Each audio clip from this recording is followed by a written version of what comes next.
Pero Dios es bueno y tiene el control de todo, amén.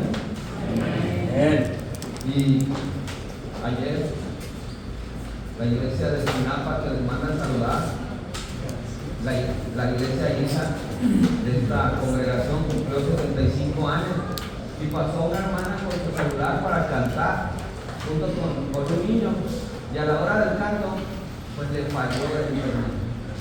Entonces a veces no venimos preparados cuando usamos la tecnología para qué hacer en caso de que la tecnología falle, y siempre tenemos que venir preparados, ¿verdad?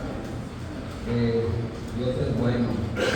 Quiero compartirles la oración sacerdotal de Aarón y sus hijos, ¿verdad? Que desean en favor del pueblo de Israel. ¿Se acuerdan?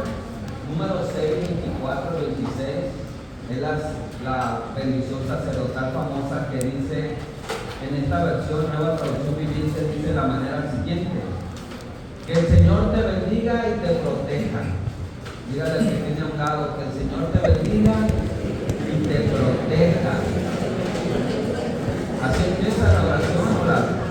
Pero continúa diciendo que el Señor sonría sobre ti. Que el Señor sonría sobre ti, hermano. Y esto tumba el concepto que tenemos de un Dios iracundo, un Dios de ira, un Dios de enojo, ¿verdad? Dice esta versión que el Señor sonría sobre ti y sea compasivo contigo. Y el versículo 26 dice que el Señor te muestre su favor y te dé su paz. Gloria al Señor. Y es mis palabras iniciales para la primera iglesia bautista de Mazatlán, bendiciendo a cada uno de ustedes y glorificando al Padre. Quiero dar las gracias a Dios, después, ¿verdad?, que tengo anotado, y también dar gracias a Dios a todos los hermanos de la iglesia que no me dejan solo. Ahorita que estaba el hermano Salvador y el hermano Bernardo a mis dos lados, me sentía como esos que tienen cuaduras, ¿no?, a los lados, ¿verdad? Doy gracias a Dios porque desde siempre, hermano, no es de hoy ni de este mes, desde siempre Dios no deja solo a sus hijos, y siempre pone personas que te van a cuidar, te van a bendecir, que son bendición a nosotros. Y quiero dar gracias, y lo tengo aquí anotado, ¿verdad?, a Julio, otra vez, Julio. Ahí está.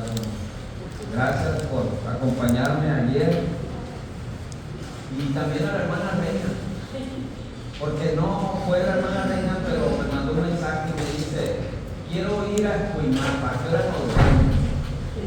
Entonces, gracias a Dios por la intención, porque a veces la intención vale mucho.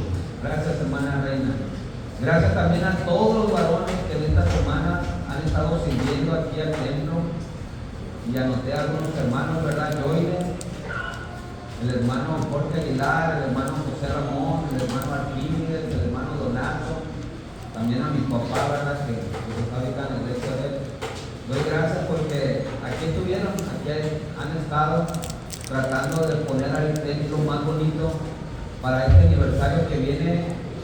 ¿Cuándo? El último sábado de este mes a las 5 de la tarde. Por favor, ponga en silencio su celular o apáguelo si no sabe ponerlo, para evitar distracciones. Igual si sus hijos van mucho al baño, ¿verdad?, se hizo un baño allá atrás para que no pasaran al frente, porque cuando alguien se para, toda la gente voltea, ¿verdad?, y distrae. Entonces, si usted tiene ganas de ir al baño, salga por la puerta de atrás, dígale al niño, a su hijo, que pasen para allá, para evitar distracciones. ¿Alguien se acuerda, por esta lámina que viene a continuación, alguien se acuerda del COVID? ¿A quién le dio COVID? A ver, levanten la mano los infectados. A mí me dio COVID, ¿verdad? No, a varios. ¿Se acuerdan qué año fue el COVID? 2019, más o menos hasta el 2021, todavía el 2020 había secuelas. ¿Y por qué menciono eso? ¿Y por qué pongo esta lámina? Porque después del COVID, la iglesia tuvo un cambio. No esta iglesia, que sí tuvo un cambio esta iglesia. ¿Cuál fue el cambio de esta iglesia? Los hermanos ya no sintieron necesidad de venir los domingos en la tarde. Y ya no venimos en la tarde, es más cómodo, ¿no? Y nos encanta la comodidad. En la escuela dominical, la premisa fue: ¿por qué no hay misioneros? ¿Por qué hay tanto por hacer y poco siervo misionero? ¿Por qué? Y la hermana Flor Luisa dice: es que falta amor. Y yo dije: no falta amor, sobra amor. Pero sobra amor hacia nosotros mismos, no hacia los demás. Bueno, hermanos, después del COVID ya no nos reunimos en la tarde. La iglesia cambió, ya no sintió la necesidad de cultos vespertinos. Y tengo aquí dos preguntas por hacer. Y sea bien honesto, no por emoción. Piense en su respuesta. ¿Alguien quisiera que hubiera cultos por la tarde? No lo veo para no sentirme mal. Sí, los domingos, el día del Señor. El primer día de la semana, el domingo, todo el día, domingo es del Señor. No un ratito. Otra pregunta. ¿Alguien viniera por la tarde a partir de hoy? Bueno, la iglesia y los pastores y la gente que está al frente de las iglesias se dieron cuenta de algo, nos dimos cuenta de algo. ¿De qué nos dimos cuenta con el COVID en la iglesia? Que individualmente los creyentes no tenían una relación con Dios. La única relación que tenían es cuando vienen o venían a la iglesia. Pero ¿qué pasó con el COVID? Ya no nos dejaron venir a la iglesia y nos quedamos en casa. ¿Y qué pasó? En casa no se tenía un culto familiar, no se tenía una intimidad con el Señor. ¿Por qué? Porque no lo enseñamos, o quizás porque no se aprendió. Las personas no se conectaban con Dios. Y este letrero, ¿me ayudan a leerlo? Diariamente tú debes de tener una cita con Dios. Tú pon la hora, el Señor te espera a la hora que tú quieras conectarte con Él. Amén. Pero diariamente necesitamos una relación de intimidad con Dios, y de esa relación con Dios va a surgir todo en nuestras vidas. Por eso esa lámina. Vi un video en YouTube y se lo estaba compartiendo a Julio, que las mega iglesias, varias mega iglesias de Estados Unidos, después de regresar del COVID, ellos pensaban que la gente iba a volver. Pero ¿qué creen? La gente ya no volvió. ¿Por qué? Porque es más cómodo quedarme en casa, prender el YouTube y ver el culto por computadora. Y alguna gente agarró ese deporte, ¿verdad? Ya no necesito a la iglesia. Ahí está el YouTube. Ahí están los mensajes. Entonces las mega iglesias esperaban que la gente regresara y regresó menos de la mitad. Y ahorita en varias mega iglesias, aparte de lo que los pastores, líderes de esas mega iglesias han cometido sus errores, varias de esas mega iglesias se están cerrando. Y el COVID nos mostró nuestra fe, porque una crisis, un sufrimiento, una deuda, un dolor, algo que nos suceda, una enfermedad, perder la economía totalmente, cosas como esas sacan de nosotros la fe que tenemos. Porque la fe, para que sea fe, tiene que ser probada. ¿Estamos de acuerdo? Y el COVID probó la fe de las iglesias. ¿Cuál fue el resultado? Nuestra fe era una fe muy endeble. Muy endeble. El 20 de marzo, mis hermanos, una semana antes del aniversario, van invitados también por el hermano Jesús. Hermano Jesús, hermana María Elena, levanten la mano. Ellos van a tener un culto de agradecimiento por su relación. Quieren darle gracias a Dios. Y la hermana y el hermano dicen: es que queremos hacer todo bien. Ella, la hermana, a la siguiente semana de ese culto de agradecimiento, porque su matrimonio está en el Señor, se va a bautizar. Y de paso, a todos los que quieran bautizarse, ¿verdad? Todos los miércoles venimos. Ya son los últimos miércoles para el bautismo que va a haber en el culto de aniversario. Otro mensaje que tengo aquí, otro anuncio: Dalia. ¿Dónde está Dalia? Ya no está Dalia. Pero Dalia pide que al final del mensaje se queden los hermanos Garenelli, Raúl, Daniel, Aarón, Samuel, Alex Esquivel. ¿Sí está el hermano Alex? No está, ¿verdad? Conmigo. Atenas y el Elio. ¿Y por qué nomás ellos? No. Ella invitó a estas personas, pero todos los hermanos que quieran quedarse también lo pueden hacer 3 minutos después del culto. ¿Qué va a haber? Va a haber una obra de teatro que van a hacer y los hermanos se van a preparar. Creo yo que para el aniversario. ¿Perdón? Para el culto de resurrección. Ok, gracias Dios. Sí, yo sé que está en clase. Gracias. Hermanos, abran su Biblia, mensaje número 6 de la serie de Pablo a la iglesia en Éfeso. Hoy iniciamos el capítulo 3. En el Nuevo Testamento son cartas. ¿Qué son en el Nuevo Testamento? Cartas. Porque, ¿mande? O epístolas, sinónimo de cartas, epístolas. Porque hay muchos hermanos que tienen mucho tiempo en la iglesia y dicen: Primera de Crónicas, ¿sí lo han escuchado? Segunda de Reyes, Primera de Samuel.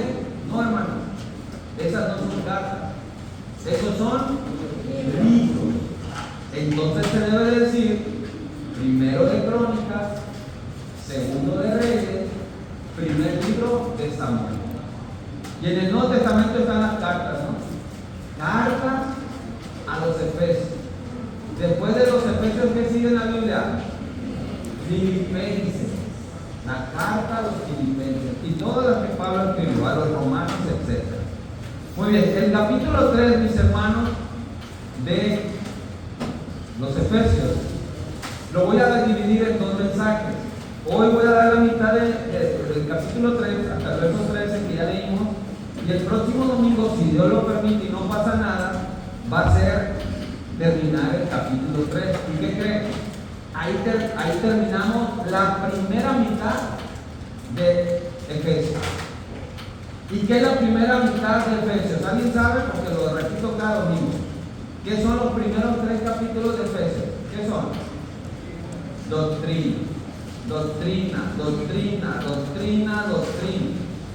Y una doctrina de Pablo que usa palabras bien elevadas, porque Pablo era instruido, ¿verdad?, a los pies de Gamaliel. Entonces, a veces no se entiende lo que Pablo quería decir por su lenguaje. De hecho, Pedro, ¿se acuerdan que era Pedro? ¿O qué fue Pedro? Era un pescador, o sea, él no fue a estudiar. Entonces Pedro escribió ahí en una carta de Pedro, dice: es que Pablo dice cosas que son muy difíciles de entender por el lenguaje que utilizaba Pablo. Entonces los primeros 3 capítulos de los Efesios es doctrina. Y a partir del capítulo 4 es práctica. Hermano, una buena doctrina va a dar una buena praxis. Una mala doctrina, una doctrina diluida, una doctrina falsa, una doctrina medio torcida, amén, hermano, gracias, va a dar práctica así, como resultado. No se puede enseñar una cosa y vivir otra. El domingo pasado vimos que Jesús hizo la paz, porque Él es nuestra paz. Efesios 2, verso 14 creo que es. Él es nuestra paz. Ahora, ¿con quién Jesús hizo la paz? ¿Con quién Jesús nos regaló la paz? Una paz vertical con el Padre. La muralla, la pared, ¿se acuerdan que les dije esa pared que había? Él la tumbó, ya no había división. Y Él se fue hasta la intimidad con el Padre. Hebreos 4:16. Acerquémonos pues confiadamente. Antes no se podía eso. Y Cristo hizo la paz y nos metió en una comunión íntima con el Padre. De hecho, Cristo le dice a Dios Padre, lo que ningún judío del Antiguo Testamento había mencionado, una relación distinta. Pero no solamente hizo la paz con el Padre, una paz vertical, hizo una paz dual, dijimos, hizo una paz horizontal. Porque judíos y gentiles no se trataban. ¿Se acuerdan? ¿Cómo le decían los judíos a los gentiles? Perros. Y Jesús dice, ya no eres judío, ya no eres gentil. ¿Y ahora qué soy? Ahora eres, dice Pablo, cristiano. Y de los dos pueblos hizo un solo pueblo. Amén. Entonces la paz de Cristo no solamente es una paz hacia arriba, sino también es una paz hacia los lados. De tal manera que si tú en la iglesia estás con personas que no les hablas, que tienen problemas, que no lo puedes mirar a los ojos, que si esa persona está en un ministerio, tú no quieres estar en ese ministerio para no saludar, situaciones así. Estamos hablando de una práctica incorrecta. ¿Y por qué la práctica incorrecta? Porque la teología es incorrecta. Jesús nos dijo, si traes tu ofrenda al altar y te acuerdas que tienes algo contra tu hermano, ¿qué dijo Jesús? Corrige la relación horizontal. Entonces, gracias a Dios por esta carta, que es muy buena teología, pero excelente práctica. Y los cristianos tenemos que practicar lo que la palabra de Dios nos enseña. ¿Estamos de acuerdo? Obviamente hay cosas que no nos gustan. Hay cosas en la Biblia que no nos gustan. ¿Les pregunto? Sí. Por ejemplo, alguien te da una cachetada, como dicen en el rancho, una garnatada. Te dan una cachetada. ¿Cuál es la reacción normal de ti y de mí? Regresar. Pegarle dos, hermano, detrás de la oreja, como dice mi papá. Detrás de la oreja le voy a dar dos. Pero Jesús dijo, oíste que fue dicho ojo por ojo, pero yo os digo, cualquiera que te hiere en una mejilla, ¿qué dice Jesús que hagamos? Y eso es práctica. ¿Lo hacemos? Porque es difícil, porque es duro, porque no quiero. En un devocional, luego una hermanita me contestó, no es de esta iglesia, no se preocupe, no voy a poner a nadie de la iglesia, pero una hermana luego me contestó el devocional. Ay, pastor, está muy bonito el devocional, pero no puedo perdonar. Me cuesta trabajo perdonar. ¿Se nos manda a perdonar en la palabra de Dios? Sí. Y eso es práctica. Entonces puedes tener la teología más correcta, pero tu práctica.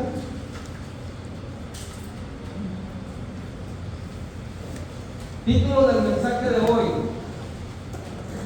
¿Me ayudan a leerlo? El misterio revelado. El misterio revelado. En algunos lugares leí que esta parte, los primeros 13 versos de Efesios 3, le ponían como título La misión de Pablo.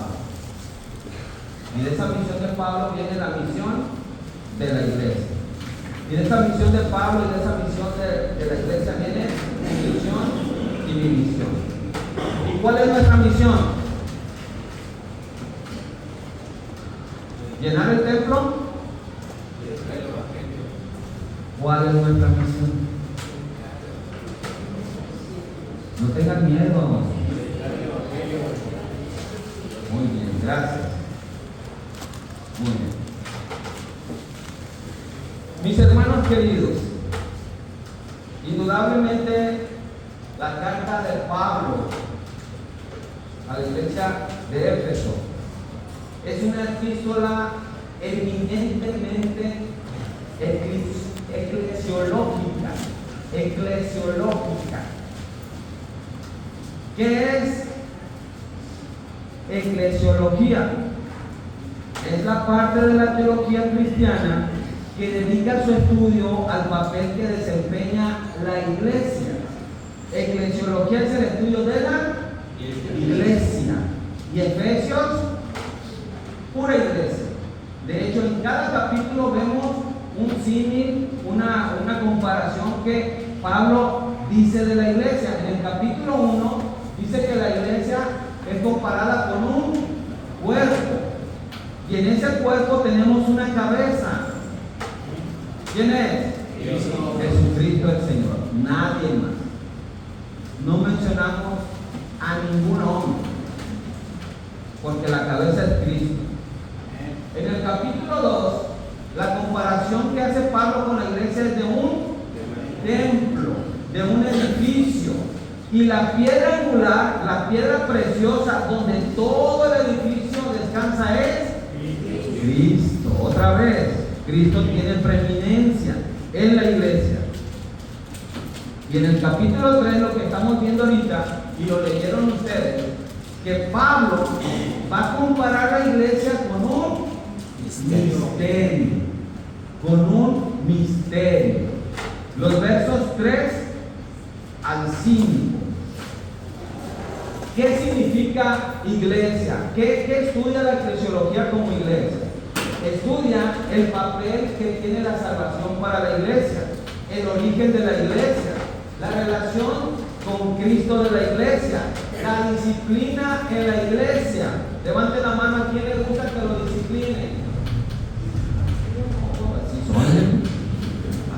Pastor, hermano, en su iglesia hay gente que le encanta la disciplina, que cuando termina el mensaje le dice: pastor, disciplíneme, hermano, disciplíneme, por favor. Le dice, nunca, ¿verdad? Nunca se ha acercado a alguien a decirme eso: hermano, ando mal, disciplíneme. No. Lo que se acerca a nosotros es a disciplinarnos a nosotros, a disciplinar a la esposa porque se ríe mucho, o a disciplinar al hijo porque pone en el Face cosas que no debe poner. Nos disciplinan, pero no quieren escuchar de disciplina para ellos. ¿Qué más se estudia en la eclesiología sobre iglesia?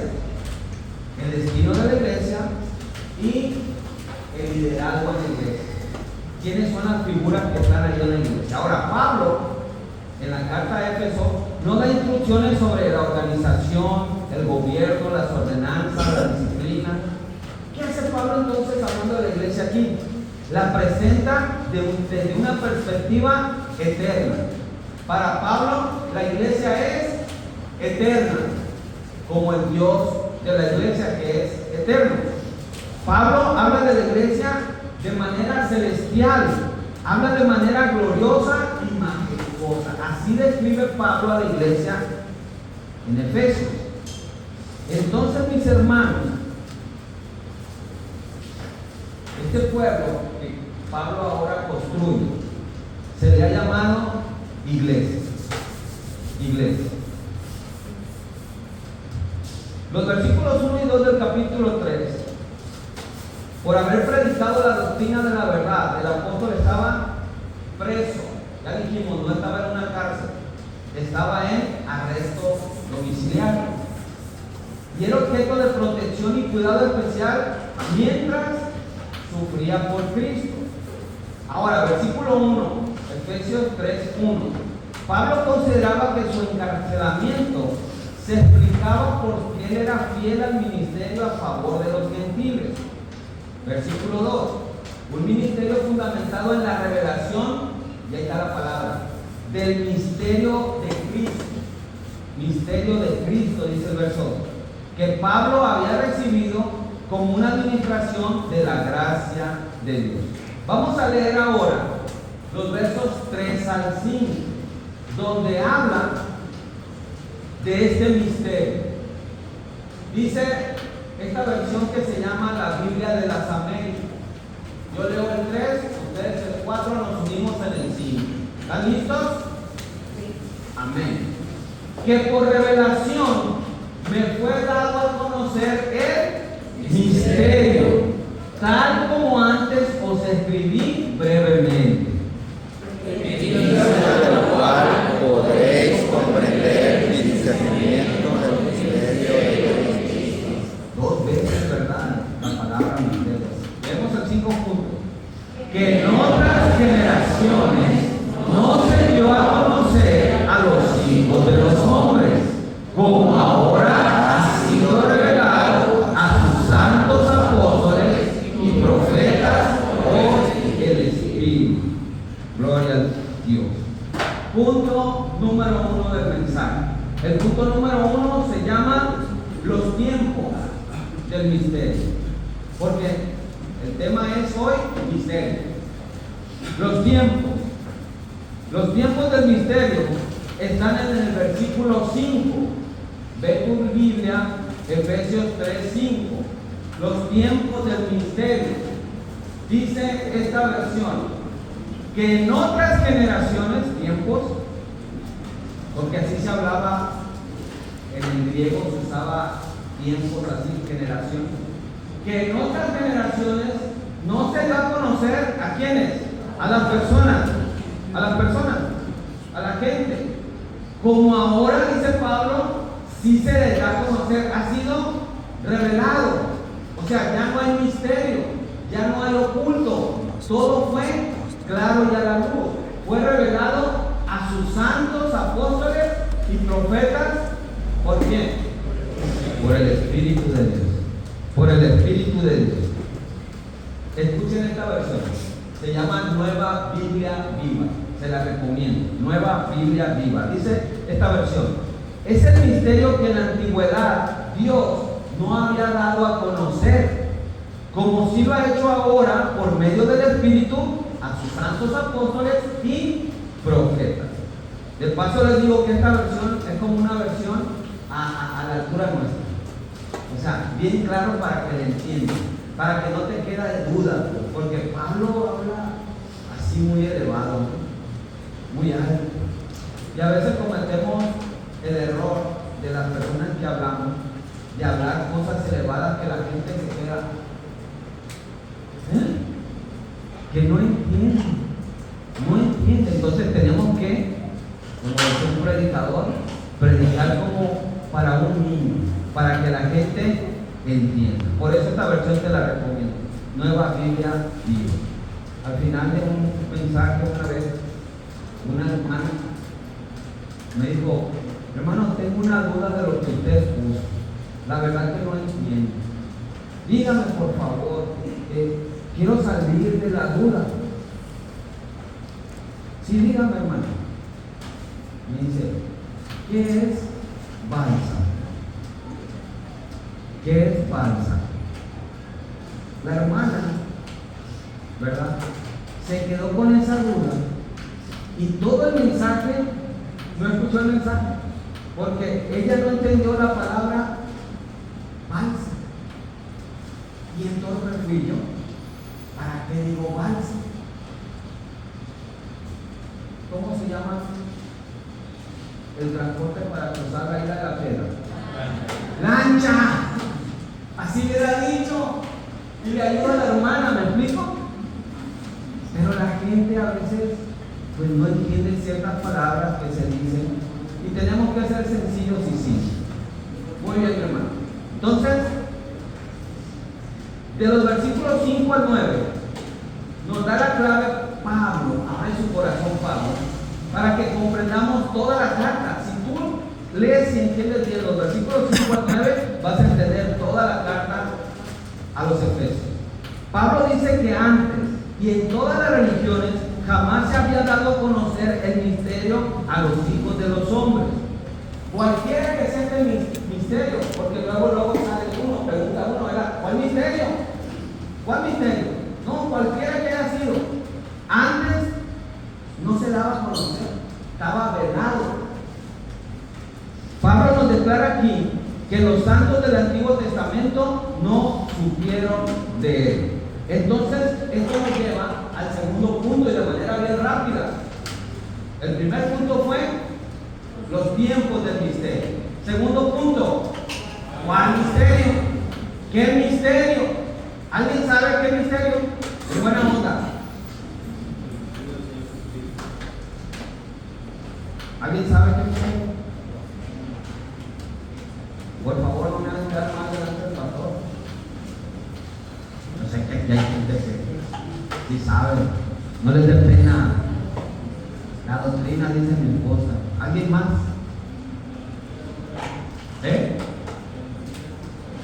Ese era el misterio. Ese era el misterio. Era un misterio.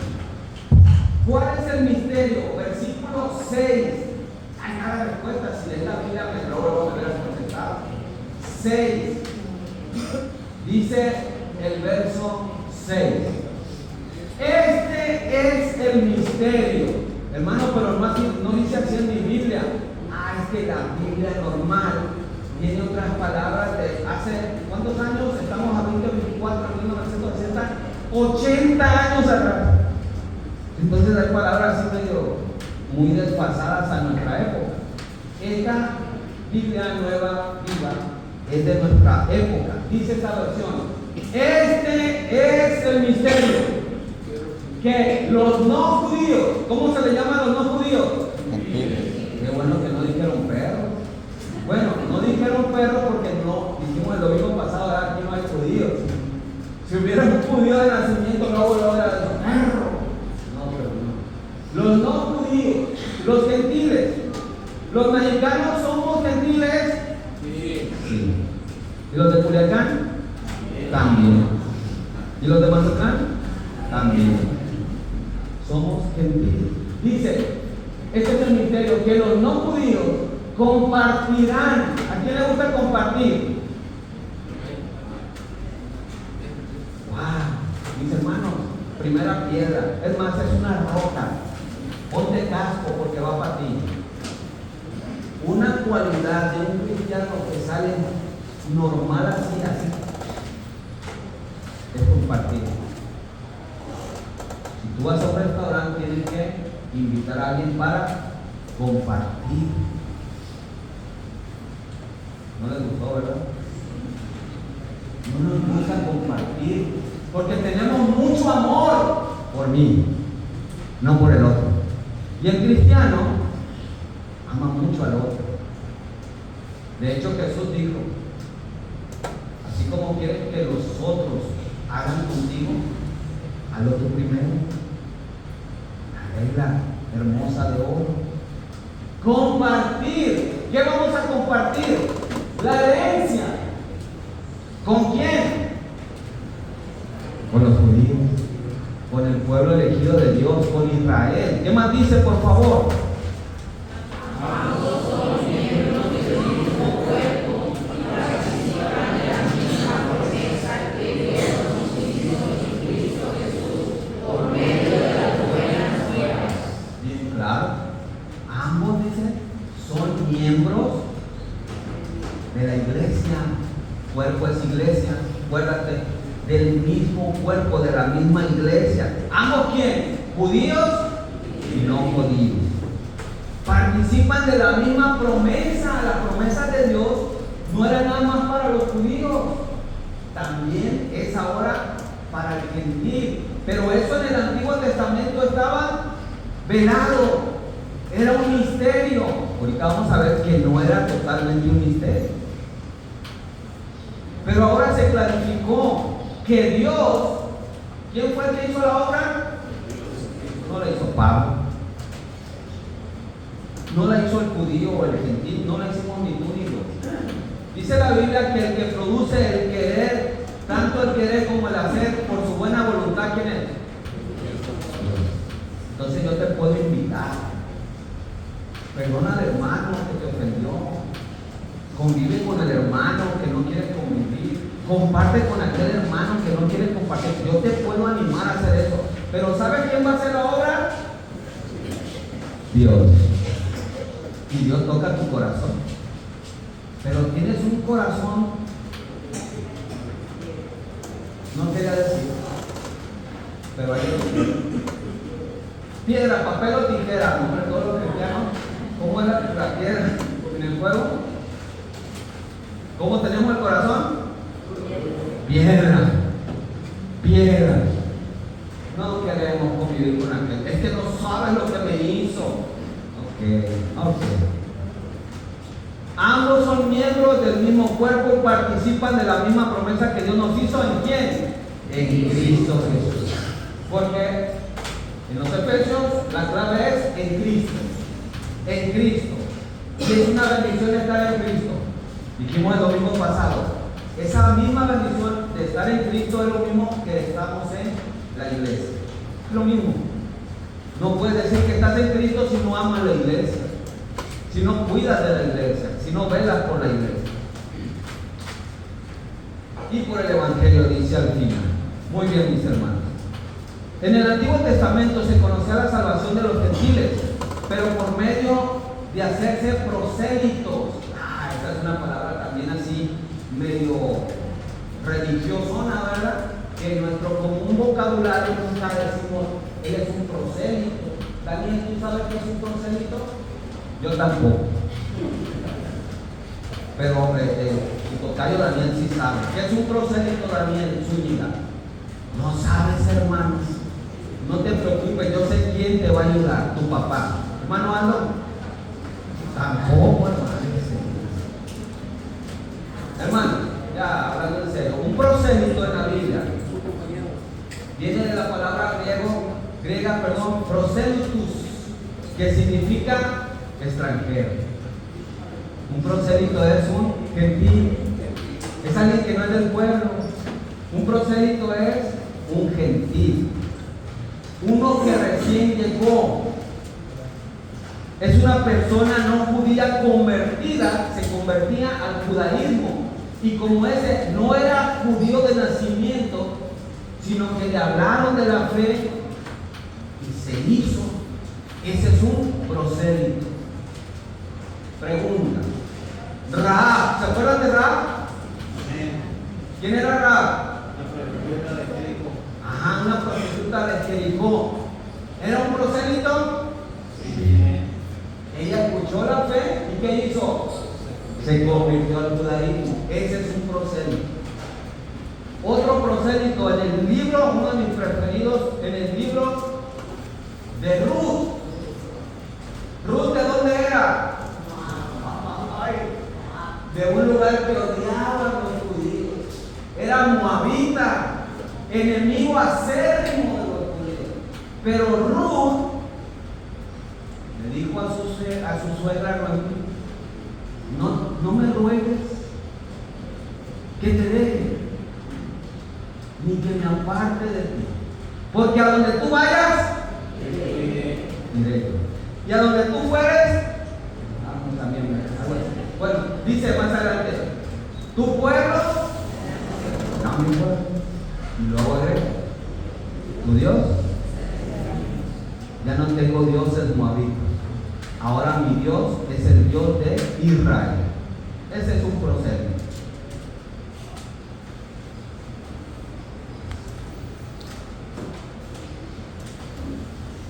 Checa ejemplo de prosélito, Antiguo Testamento. En aquel tiempo estoy con el profeta Zacarías. Encontré muchos versos, pero para que no se haga largo el mensaje. Zacarías 2:11. Ayúdenme a leer. En aquel tiempo muchas naciones se convertirán en fieles devotas del Señor. También ellas serán mi pueblo y viviré en medio de ellas. Entonces sabrán que fue el Señor todo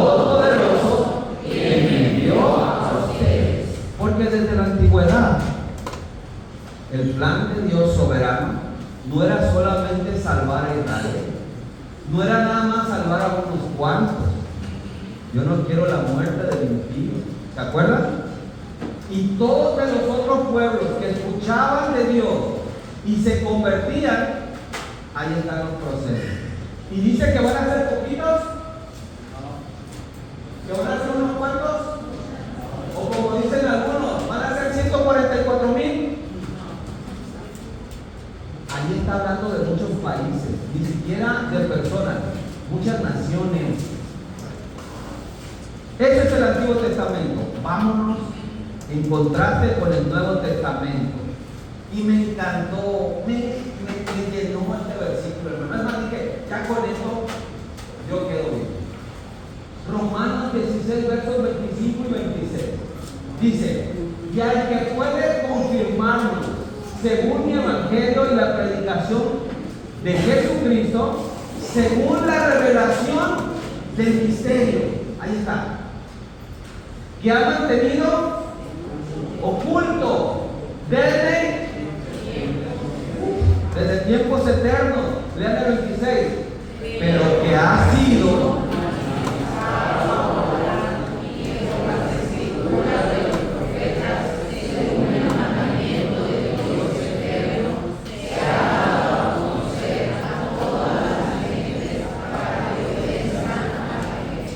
a unos cuantos, a poquitos.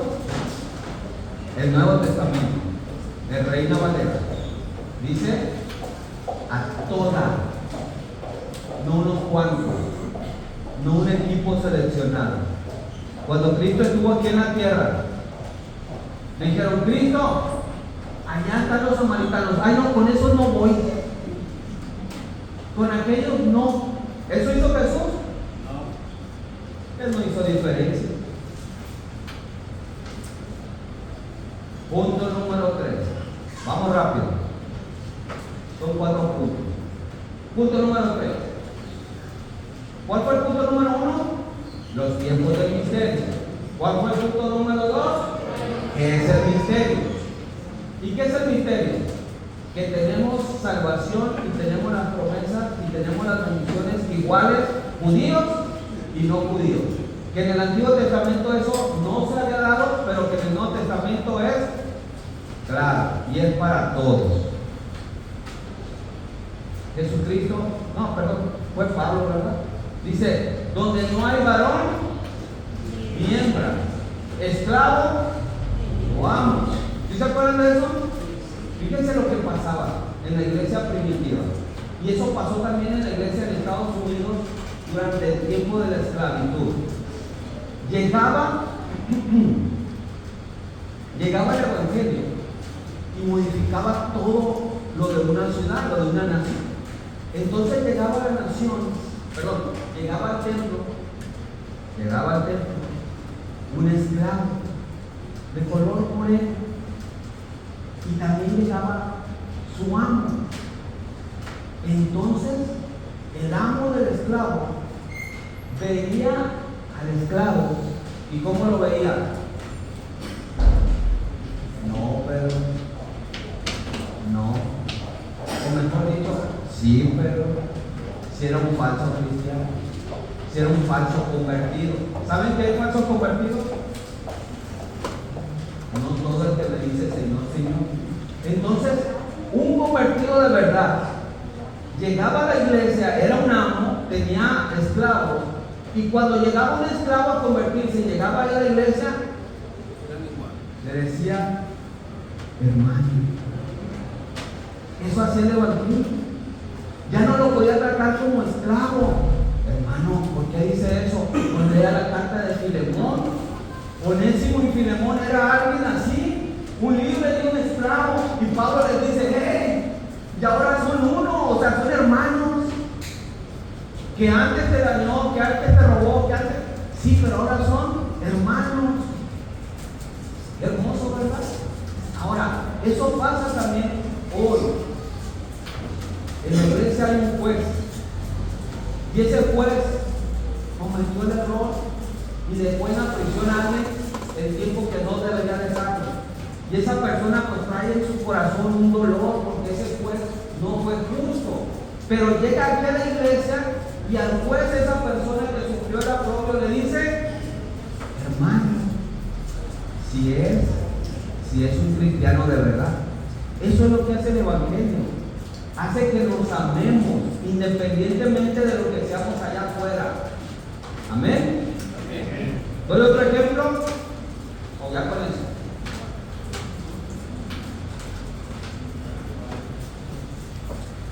Por ejemplo, el hermano Puerta, el hermano Jorge Aguilar, ¿está?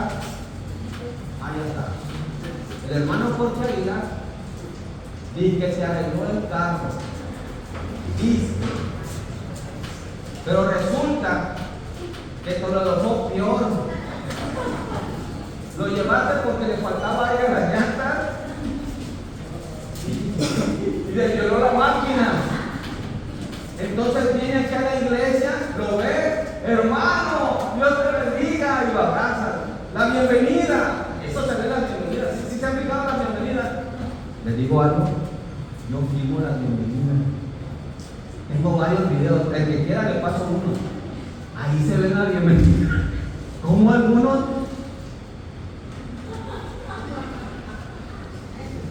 No se saludan. Ahí se ve todo. Pero en la iglesia del Señor Jesús, de los que son verdaderos, todo lo que allá afuera nos dolió, nos lastimó, en Cristo somos uno. En Cristo somos uno. Y se olvida todo eso. El responsable del misterio, los dos misterios. Versículos 7 y 8. Vámonos al 7 y 8 en esta versión fácil de la Biblia. Señorita, ¿puede leerlo usted? Creo que tiene cara de que quiere leerlo. Léalo fuerte, por favor. Así fuerte, con pasión. Léalo. Versos 7 y 8.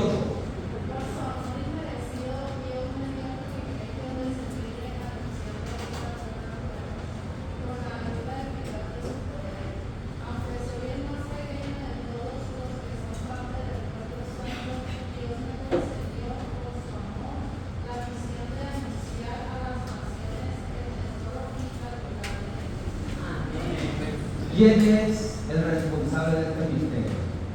Respuesta: el siervo Pablo.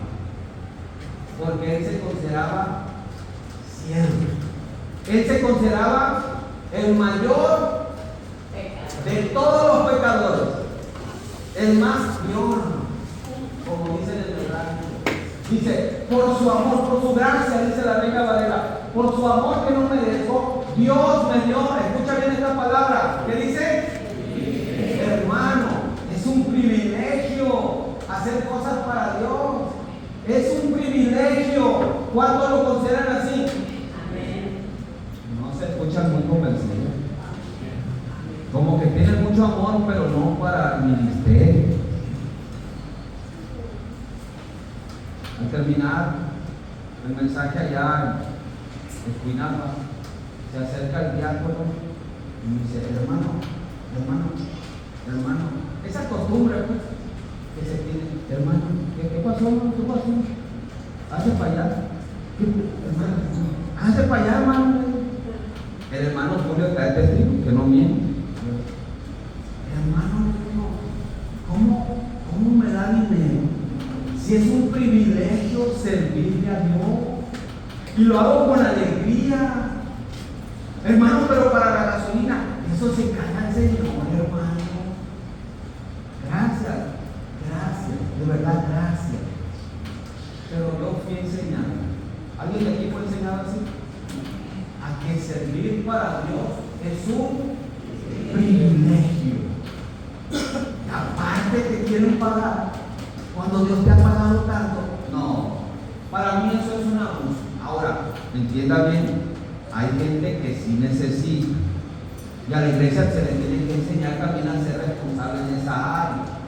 Si el hermano no tiene trasfondo, sí hay que ayudarle, porque el obrero es digno de su salario, dice la palabra. Pero es un privilegio. Cuando alguien te dice: hermano, ¿quieres servir? Hermano, ¿quieres ir al progreso? Hermano, ¿quieres dirigir? Hermano, ¿quieres cantar? Tú inmediatamente Si eres siervo, tienes que decir, oye hermano, qué honor, es un privilegio hacerlo. Gracias por considerarme. Lo dije en el mensaje y lo dije a solas con el hermano. No sé a quién se le ocurrió llamarme, pero dígale que gracias. Porque para mí es un privilegio, güey. Es un privilegio para ti servir al Señor.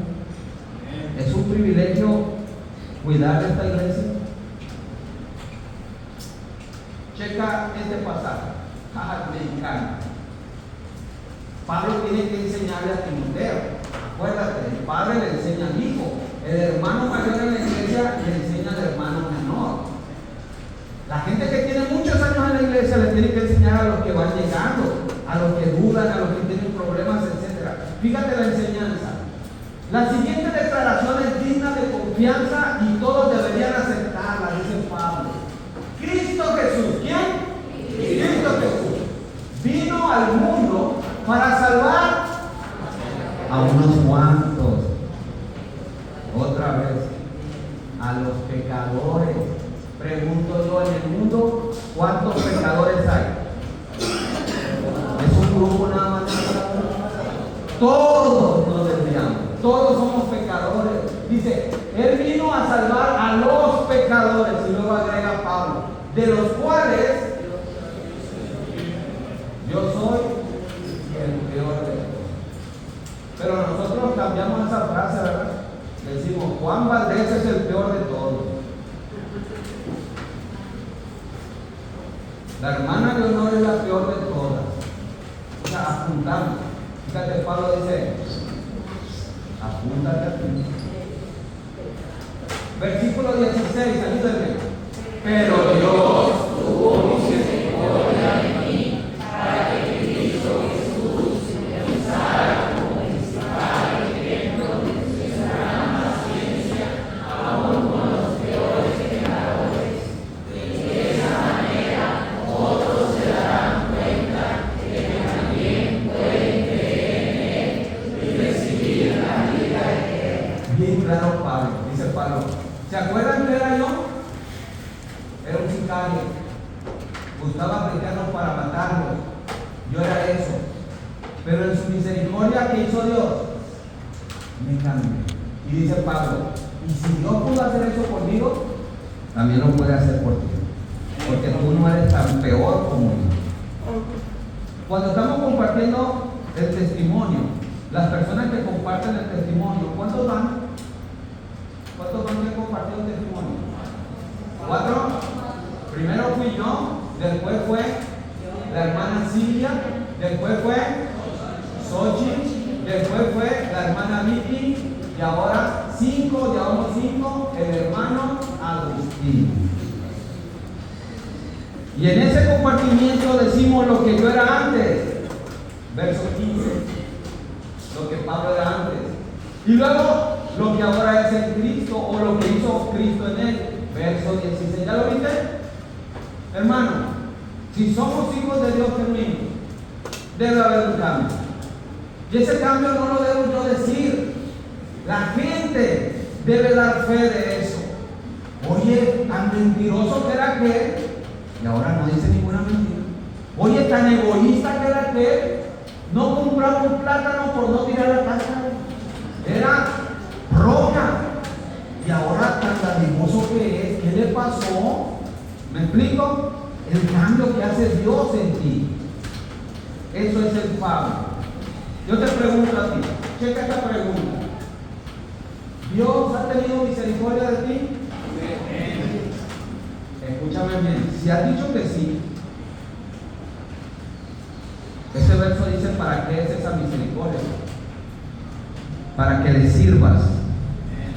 Hermano, es una ingratitud que Dios te haya dado misericordia y que no quiera servir, que pongas pretextos para servir, que te pese servir. Eso se llama ingratitud. Romanos 1, léalo de tarea en la noche. Lo peor que dice Romanos es de esas personas que Dios les dio tanto, pero cambiaron todo lo que Dios les dio por cosas perversas. ¿Y sabes cómo empezó toda la de Romanos 1? Por la ingratitud. Porque no le dieron gracias a Dios. ¿Quién le da gracias a Dios? Ok. Le vas a dar gracias a Dios sirviendo. No con una mente. Así se le da gracias a Dios. Sirviendo. Pagando el precio por Él. Desgastando tu vida por Él. Hermano Guillermo, por favor, no se emocione. Hermano, por favor, no, cuídese, por favor, su corazón, hermano. No. Hermano, es un privilegio desgastarme por Dios. De todos modos, no me voy a quedar a vestir santo. Me voy a morir como todo. Qué hermoso es morir sirviendo. ¿Quiere seguir sirviendo usted? Entonces sí, estás agradecido por Dios.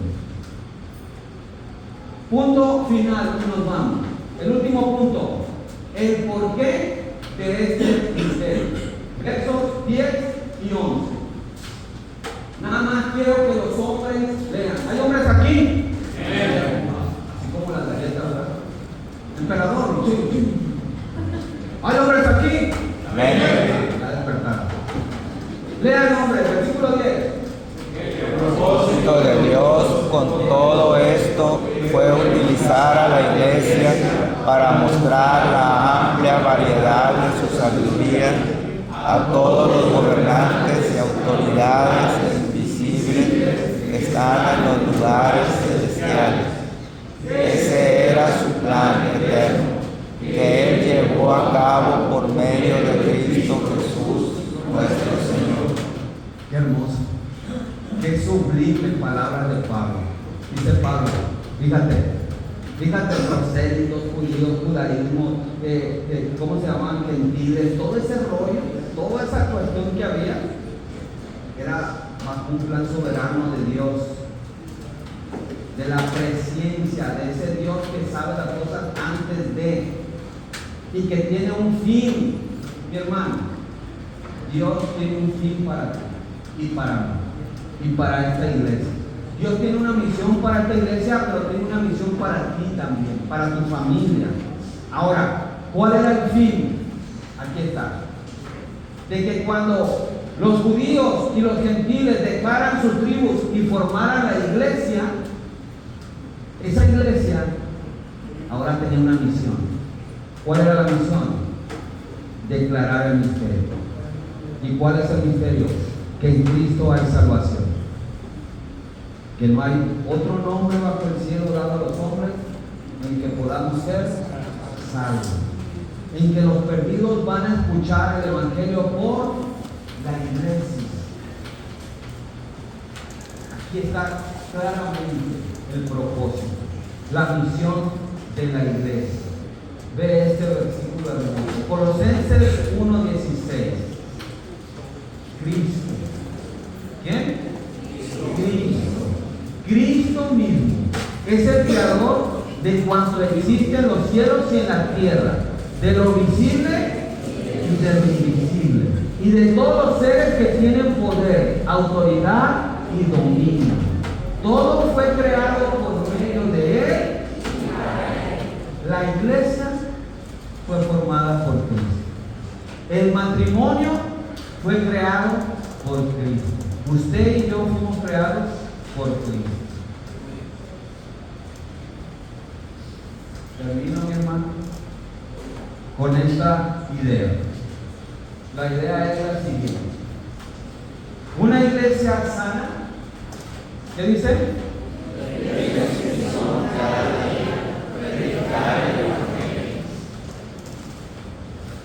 Y ahí se acaba esta primera parte. Y de los versículos 14 hasta el final del 3 viene la segunda oración de Pablo. Y se va a llamar el título de la siguiente semana: la oración de Pablo por el misterio. La intercesión de Pablo por el misterio. Ahora, ¿por qué oró Pablo? Pablo oró porque comprendiéramos la palabra de Dios. Pablo oró para tener poder sobre la adversidad. Pablo oró para mantenernos unidos como una familia. Y sobre todo, Pablo oró para que tuviéramos sensibilidad para encontrar la mejor manera de cumplir con la misión de la iglesia de hoy. Dice el versículo 13, y termino el mensaje. Hay sufrimiento. Y ese sufrimiento, iglesia de Éfeso, es por los gentiles. Y en Hechos 20, versos 24, 22 a 24, Pablo enseñó a todos los cristianos. ¿Hay cristianos aquí? Sí. Pablo te enseña y me enseña en Hechos 20 que es necesario que haya tribulación y que haya mucha tribulación, porque después de mucha tribulación podamos entrar al reino.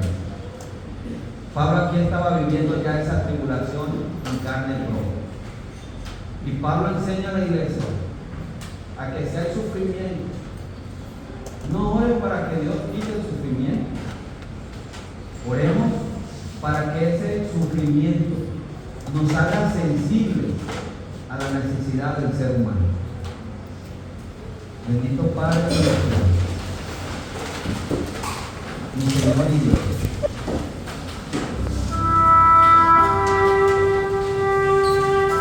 Hay gente aquí, Señor, que sufre. De hecho, hay gente que no está aquí, Señor, porque está sufriendo. Hay gente que ha vencido el sufrimiento, Señor, y con dolor en su corazón llega aquí, Señor, para recibir de ti, mi Dios, el consuelo, el aliento, el ánimo para seguir adelante. Mi Señor, no entendemos los sufrimientos que pasamos. Job nos vislumbra el propósito del sufrimiento. Me probarán en fuego, dice Job, y saldré como oro.